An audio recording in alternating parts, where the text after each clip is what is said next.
दो तीन अहम पॉइंट्स हैं जो कि सुनवाई के दौरान सामने आए हैं, वो एक बार दर्शकों को हम बता दें कि सुप्रीम कोर्ट ने ये कहा है कि नेशनल टास्क फोर्स का गठन करेंगे जो कि डॉक्टर्स की सुरक्षा को लेकर सुझाव देगा। ये टास्क फोर्स और उसके बाद डॉक्टर्स की जो भी दिक्कतें हैं उसको सुना जाएगा और उसके बाद ये सुनिश्चित किया जाएगा कि डॉक्टर सुरक्षित होकर काम कर सकें। दूसरा अहम पॉइंट ये कि सीबीआई को भी निर्देशित कर दिया गया है कि आपने अभी तक जो भी कार्य किया है वो गुरुवार तक स्टेटस रिपोर्ट सौंपी जाए। रवि हमारे साथ लगातार जुड़े हुए हैं। रवि, आज सुप्रीम कोर्ट में सुनवाई हुई है और ऐसे में बहुत अहम मुद्दों को रखा गया है सामने। रवि, बिल्कुल बिल्कुल, देखिए सुप्रीम कोर्ट ने चूंकि स्वतः संज्ञान लिया है और इस वजह से उसकी जानकारी में सब कुछ है। देखिए कपिल सिब्बल को कई बार माफी भी मांगनी पड़ी है इस मामले पर। बैकफुट पर गए हैं कपिल सिब्बल, कई बार उन्होंने बंगाल सरकार को बचाने की कोशिश की तो उनको डांट भी पड़ी है कि आप सरकार को ऐसे मामलों में कम से कम प्रोटेक्ट ना करें। तो कहीं ना कहीं सुप्रीम कोर्ट इस मामले को संज्ञान लेकर एक सख्त निर्देश है कि देखिए जिस तरह से डॉक्टर्स को काम करने की जो अवधि होती है उसमें उनके रेस्ट रूम की व्यवस्था कैसे होनी चाहिए, एक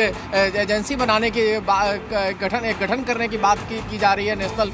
चीज़, और साथ साथ सीबीआई पर भी, सीबीआई के पास जो भी रिपोर्ट्स है वो रिपोर्ट आप थर्सडे तक सौंप दीजिए ताकि उसके बाद फिर सुनवाई होगी कि आखिर क्या स्टेटस है। देखिए कहीं ना कहीं प्रिंसिपल पर गाज गिरने तय है। जो प्रिंसिपल को गिरफ्तार तो किया गया है लेकिन जिस तरह से प्रिंसिपल की एक्टिविटी रही है उस पर सुप्रीम कोर्ट ने सीधा एक सवाल खड़ा किया है कि पहले उन्होंने हत्या का मामला ही दर्ज नहीं किया, उन्होंने कहा कि सुसाइड का मसला था, परिवार वालों को बॉडी नहीं देखने देना, फिर तमाम सारी जो चीज़ें इसको लिपापोती की जिस तरह से कोशिश की गई है और जो गैप में ये एक आरोप लग रहा है कि क्या ममता बनर्जी के इशारे पर ये सब कुछ किया गया। क्या ममता बनर्जी चूंकि चीफ मिनिस्टर ही नहीं होम मिनिस्टर भी है और साथ साथ हेल्थ मिनिस्टर भी है राज्य की, तो तीनों जिम्मेवारी उनके साथ आती है। तो क्या कहीं से बातचीत की वजह से प्रिंसिपल ने मामले को डिले किया, क्योंकि प्रिंसिपल की नीयत पर शक है और सुप्रीम कोर्ट बार बार प्रिंसिपल के काम पर, उसके एफआईआर दर्ज करने में देरी पर, सब पर सवाल खड़ा कर रहा है। तो सीबीआई क्या रिपोर्ट सौंपती है उस पर एक चीज़ निर्भर करेगा, किस तरह की रिपोर्ट्स है, रिपोर्ट्स में क्या क्या चीज़ें उनको मिली है प्रूफ के तौर पर, क्योंकि सबूत मिटाने का भी कोशिश किया गया है। टीएमसी के लोग जो जाकर अंदर सबूत मिटाते हैं, तोड़फोड़ करते हैं, इसका मतलब क्या है,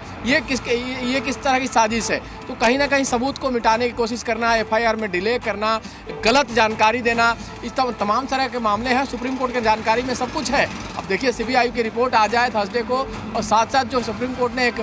एजेंसी के गठन की बात की है जिसके आधार पर जो डॉक्टरों की सुरक्षा का मसला है, चाहे डॉक्टरों के का जो शेड्यूल है उसको कैसे रेगुलराइज किया जाए, उस पर ये बड़ी खबर है। क्योंकि पूरे देश भर में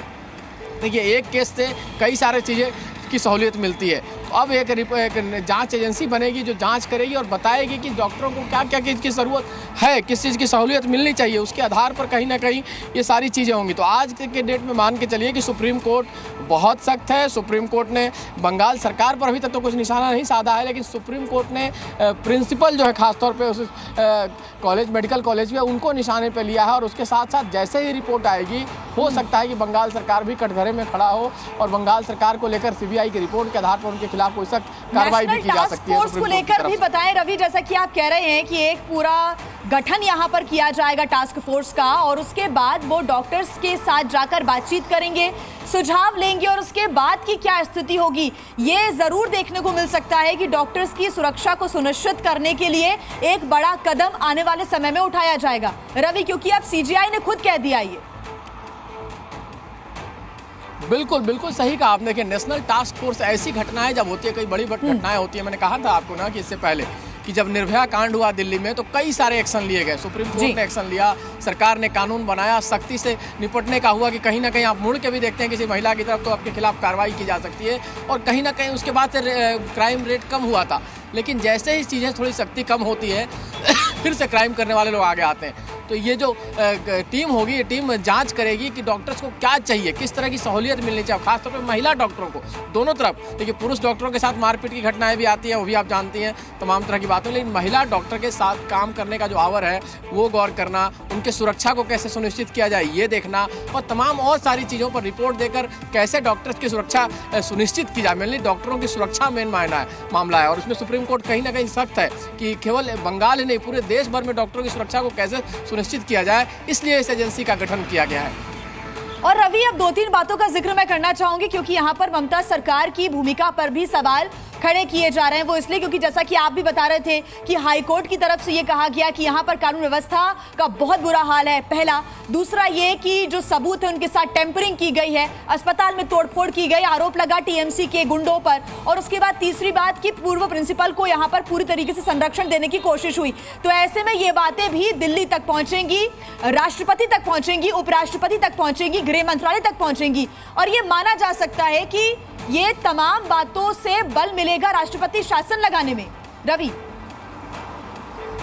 अब बिल्कुल बिल्कुल आपने सही कहा कि देखिए जो ग्राउंड बन रहा है, जिस तरह का ग्राउंड बन रहे हैं कि जिस तरह से घटना होना, घटना को डिले करना, घटना के सबूत को मिटाना, उसका सरकार की तरफ से, क्योंकि मैंने कहा ना कि तीनों चीज़, ममता बनर्जी मुख्यमंत्री ही नहीं है, साथ साथ गृह मंत्री भी हैं राज्य के, साथ साथ हेल्थ मिनिस्टर भी वही है। तो क्या कहीं उनका लिंक आता है कि उनकी तरफ से, चाहे उनके मंत्रालय की तरफ से, इस मामले को रफा दफा करने की, इस मामले को लिपापत्ती करने की कोशिश की गई है? अगर कोई ऐसा सबूत आता है तो फिर तो सरकार के लिए संकट की घड़ी है। देखिए, सुप्रीम कोर्ट ने एक और आग्रह किया, डॉक्टरों से कहा गया है कि आप लोग अपने अपने काम पर लौट जाइए, क्योंकि मरीजों को भी दिक्कत हो रही है। तो एक अपील भी सुप्रीम कोर्ट ने किया है, सीजेआई ने किया है सभी डॉक्टरों से कि अपने अपने काम पर लौट जाएं, उनकी सुरक्षा को पूरी तरह से सुनिश्चित किया जाएगा। उनको सुरक्षा को सुनिश्चित करने के लिए नेशनल टास्क फोर्स तो बनाया गया है, तमाम तरह की चीज़ें की जाएगी कि उनकी सुरक्षा आगे बनी रहे, सुरक्षा में कोई दिक्कत ना हो, लेकिन काम पे लौटकर मरीजों की सहायता भी करें, क्योंकि मरीजों को बहुत जगह दिक्कत हो रही है। पूरे देश भर में डॉक्टर्स स्ट्राइक पर है, तमाम जगह काम सफ़र कर रहा है, मरीज सफ़र कर रहे हैं। तो दोनों तरह सुप्रीम कोर्ट ने इसमें इंटरवीन कर मरीजों के लिए भी क्या हाल ध्यान रखा है कि मरीजों की मदद हो, डॉक्टर काम पे लौटे, और साथ साथ डॉक्टरों की सुरक्षा को सुनिश्चित करने के लिए भी सुप्रीम कोर्ट ने काम किया। लेकिन आपने जैसा पूछा कि अगर रिपोर्ट्स आती है, देखिए रिपोर्ट्स गवर्नर की तरफ से सौंप दी गई है, अब सीबीआई क्या रिपोर्ट देती है वो भी गृह मंत्रालय को जाएगा। साथ साथ अब चीफ जस्टिस ऑफ इंडिया ने खुद मांग लिया रिपोर्ट, तो थर्सडे तक जो भी रिपोर्ट आता है उस सबको आधार बनेगा। अगर इस तरह का क्या होता है और जब सुप्रीम कोर्ट इस स्टेटस रिपोर्ट को देखेगा तो उसके बाद सुप्रीम कोर्ट की क्या टिप्पणी होती है, ये बड़ा सवाल है।